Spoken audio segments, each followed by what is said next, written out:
students, welcome to the lecture series on international business. We are discussing contemporary issues in international business and this is part 2. I am Professor Soma Sen Gupta, Kamla Nehru College, University of Delhi. In this lecture, we will discuss the advantages and disadvantages of outsourcing, potential of outsourcing for India, and mergers and acquisitions. Advantages of outsourcing.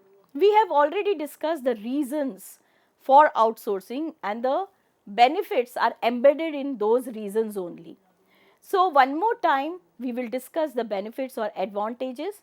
So, benefits for company outsourcing are reduction in labor cost, competitive advantage, financial benefits and tax benefits, subsidized land, focus on core activities, providing quality customer services, access to global talent and quality resources. These are the benefits which accrue to the company which is outsourcing. Then there are certain benefits which accrue to the vendor or service provider. Naturally, businesses and employment opportunities they emerge in the countries in which these companies operate. So, if the vendor is located in a say developing country, the employment opportunities increases in that country, in any country wherever the vendor will be. Now, coming to the disadvantages of outsourcing. So, there are different problems and this we will discuss in detail now because advantages more or less are covered under the reasons for outsourcing. So, the disadvantages are loss of management control, hidden costs, loss of confidential data, legal issues, threat to reputation, cultural barriers, lack of client focus, increased dependency. Let us discuss these points one by one in detail. Beginning with loss of management control. Outsourcing reduces the control of the company and its management on the functions outsourced. Obviously, the functions which you are outsourcing, you will have less control over them because you have given it to the external service provider. The problem is that the quality of the product and performance are difficult to maintain as it may be beyond the control of the company. The second problem is hidden costs. Though outsourcing reduces the cost of doing business, there may be several hidden costs involved. For example, there may be fluctuations in exchange rate and which may increase the cost of outsourcing, but this will be borne by the company itself. So, it will be an additional financial burden for the company. Third one is loss of confidential data. When you are getting things done through a service provider, naturally you have to share certain information with the service provider. So, when the company is sharing information with the service provider may for their personal gain leak the information or sell the confidential data to competitors or interested parties. So, your confidential data will be jeopardized. Then legal issues may also creep in. Loose terms and conditions in the contract with the outsourced service provider may lead to legal issues for the company. Now, this happens in any kind of business process outsourcing, but when we talk this type of problem in case of international outsourcing, then the problem multiplies. Specifically in case of offshore outsourcing, as different countries have different legal system. Then threat to reputation. When the outsourced service provider fails to deliver as per the standards of the company's reputation and goodwill will take a blow. Because of the performance of the service provider, the goodwill of the company will suffer. Cultural barrier is another drawback. Like communication and cultural barriers may exist between the company and the outsourced service provider or partner or external agency. This creates rift and makes it difficult for them to understand each other, more so when the two parties belong to two different countries. Then the cultural barrier also increases. Lack of client focus. The external agency may be serving more than one client and hence might not give full attention to one company. It might be possible they are serving to your competitors as well. So, the quality of service will be inferior and this further damages the reputation of the company. And also there is a possibility that your data may be compromised, your information may be compromised and the agency may share it with other competitors also. Increased dependency is another drawback. Too much dependency on the external agency can prove negative when the service provider falters in its performance. Now, then it becomes very difficult to change the partner or service provider in such a situation because you are over dependent or you have shared so much of information to one service provider. So, the change becomes difficult. Now, coming to the next heading, that is potential of outsourcing for India. Now, outsourcing in India holds immense potential because we have not only we have a large population and people who are qualified to to provide different types of services. They work in different services, but also we are more or less we understand the international language, that is English, and we can communicate in that. So, again in certain services like customer care service and all, our potential is more. Also the in manufacturing also, manufacturing of parts, spare parts, products, here also those services can also be outsourced to India. Why? Because we have the advantage of cheap labor. So, it offers a significant cost saving for other countries and MNCs, often 60 to 80% lower than the western countries. The labor cost is so low. And also for the country, that is India, outsourcing is driving economic growth of the country. Now, India offers access to vast, skilled, English speaking talent pool and 24 into 7 operational capabilities. It acts as a major catalyst for employment, innovation and technological advancement in IT, BPO and KPO sector. India is an ideal location for offshore outsourcing as one of the fastest growing economies of the world, quality services at low cost, low labor cost, huge potential in exporting software, like we are exporting 95 to 95 countries. Technology based giant companies like Infosys, Wipro, TCS, Tata Consultancy Service, they are there. Global companies are outsourcing to Indian companies. So, we have a huge potential. Reasons for India being the most favored location for outsourcing, let us discuss this thing, why more and more foreign companies are outsourcing their activities to India or Indian firms.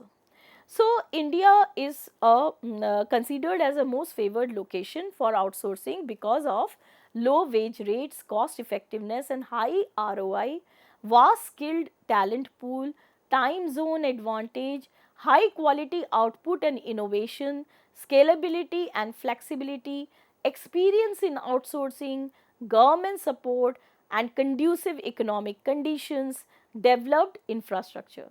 Let us discuss these advantages one by one. So, the first reason for India being the most favored location is low wage rates, cost effectiveness and high ROI. Companies achieve substantial savings on labor, infrastructure and overhead costs, allowing for increased profitability and reallocation of funds to core business activities. Vast skilled talent pool. India produces millions of STEM graduates, that is science, technology, engineering and mathematics graduates annually, providing access to highly qualified professionals in software development, engineering, accounting and technical support. So, we are providing a pool of skilled talent for the outside world. Then time zone advantage is also there. The time zone difference enables 24 into 7 operations, allowing businesses to offer round the clock customer service and faster project turnouts times. So, turnaround times. So, this is happening and India offers the benefit of quickest time to market. So, both the things are there. Moreover, these service providers, they are operating 24 into 7. So, they employ people and let them work in shifts. So, 3 shifts they may be running of 8 hours each. So, in a way that company is providing the service round the clock throughout the year, that is 24 into 7. Then high quality output and innovation, that is another reason. Indian outsourcing firms are known for following international quality standards, offering expertise in emerging technologies like AI, cloud computing and digital transformation. Another reason is scalability and flexibility. Organizations can quickly scale their operations up or down to meet fluctuating market demands without long-term commitments or high overheads. Then experience in outsourcing. So, India has become a kind of a veteran in providing outsourcing services, because India has been an outsourcing destination since the 1990s, since mid 90s. Outsourcing BPO or BPO type of organizations were opening up in India, opened up in India. India has gained expertise over the years in providing quality services to companies that outsource. Then from providing routine services, now India is service provider for specialized areas like financial consultancy, market research, software development, data analytics and many others. As we have discussed in the previous lecture, that now we are moving from BPO to KPO, that is knowledge process outsourcing, from business process outsourcing. Then government support and conducive economic condition is the next reason. The Indian government supports the sector with favorable policies, infrastructure, legal system, making it a stable and reliable outsourcing destination.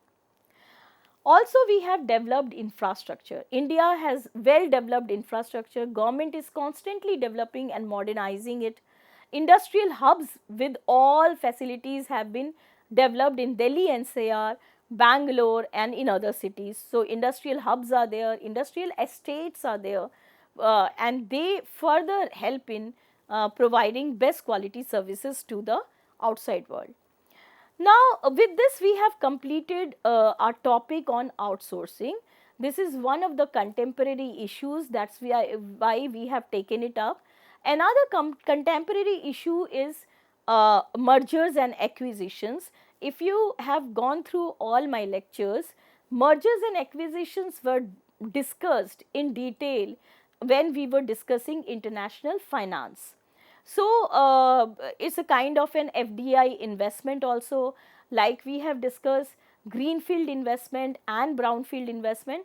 So, here a quick recap of whatever we have studied, but we will discuss here also, but not in so much of detail, and you can go through the previous lectures for that purposes, but nevertheless we will take up mergers and acquisitions.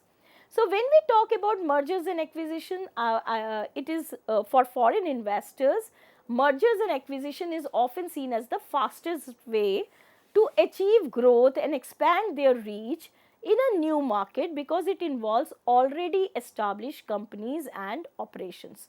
So, most of the time when we have discussed FDI, that is foreign direct investment, you may recall that there is one thing, when the company is opening up a new venture in a foreign country, we call it a greenfield investment, because everything is new, the new company is formed.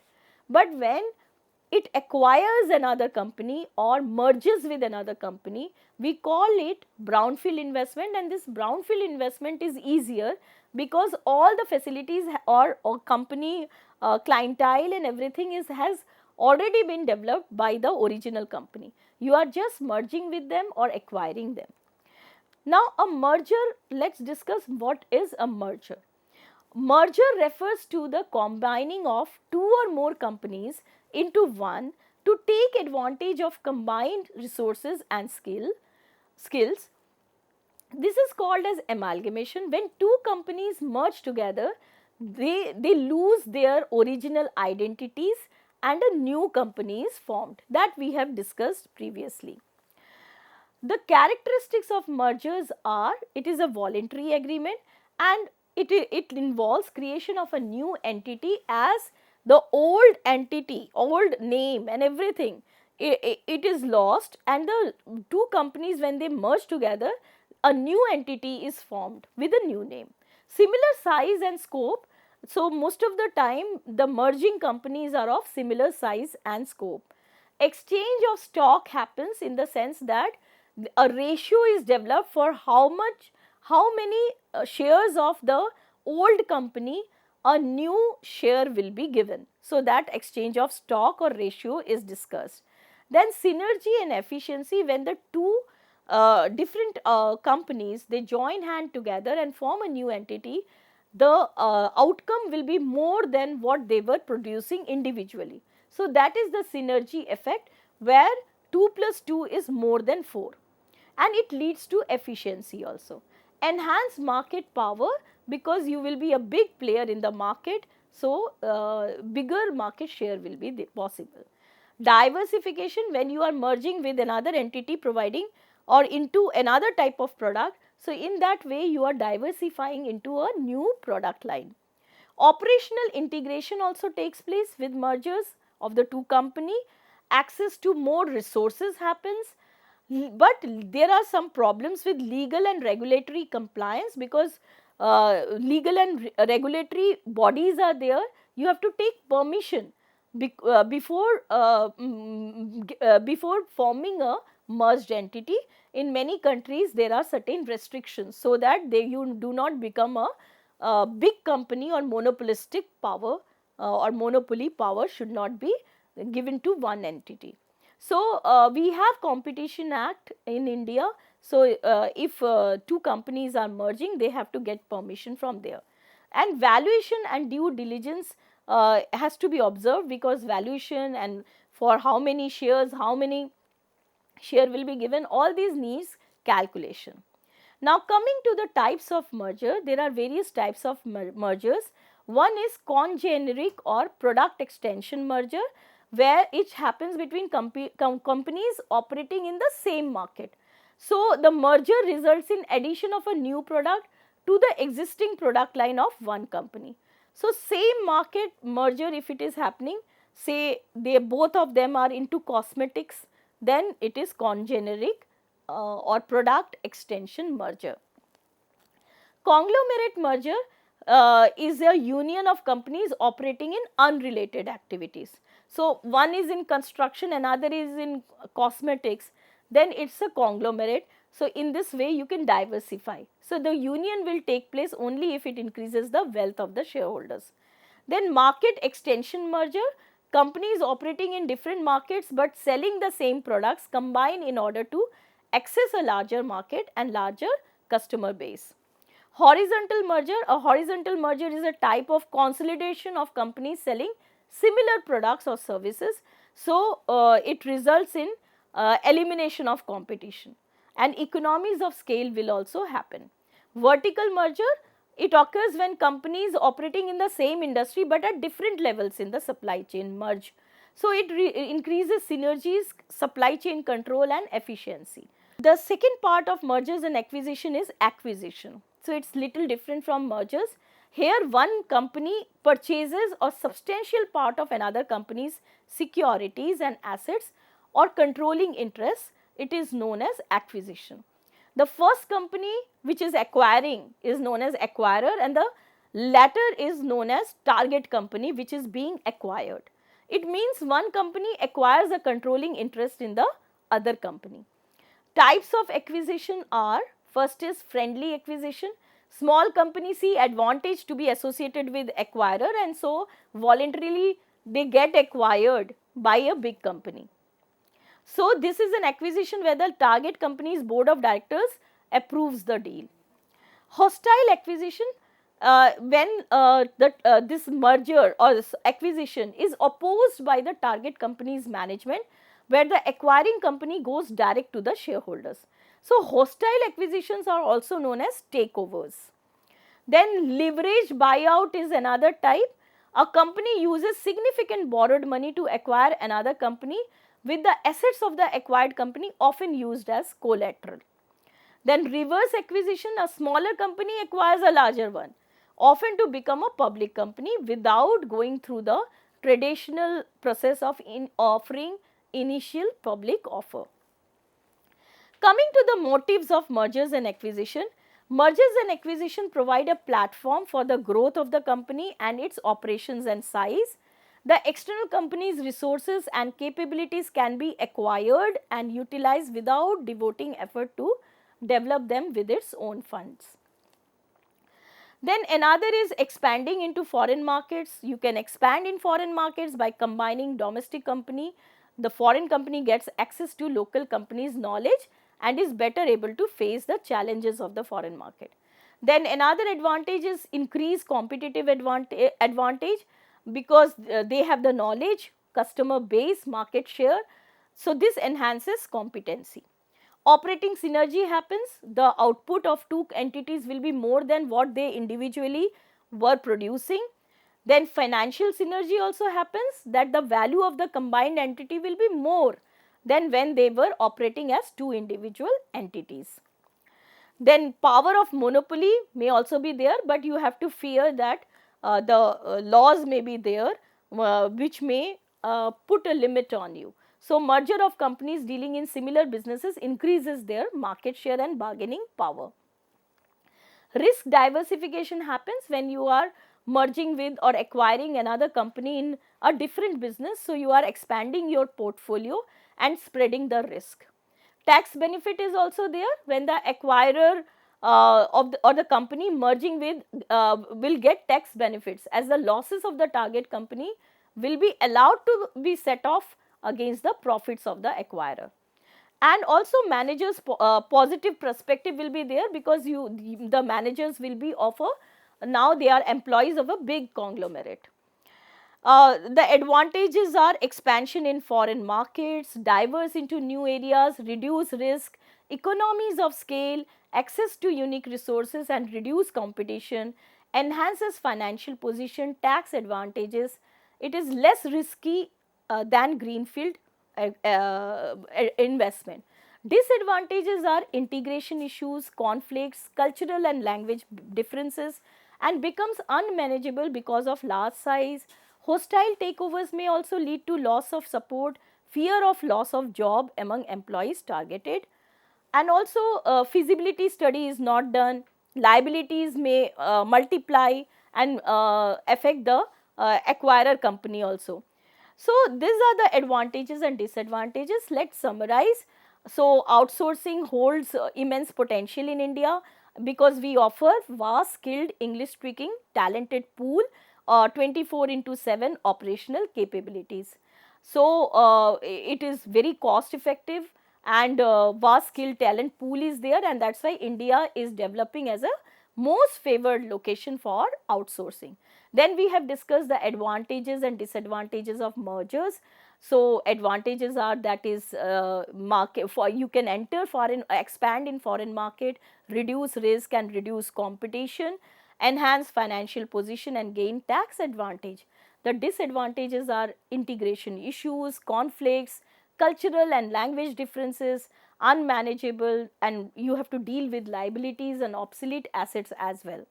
So, this is about the contemporary issue part 2, and the references are by C.B. Gupta, Sumati Verma, Neeta Tripathi, then EPG Pathshala, E-Pathshala site is there, then another book by Chaturvedi and others, and Hill and Hult is another book.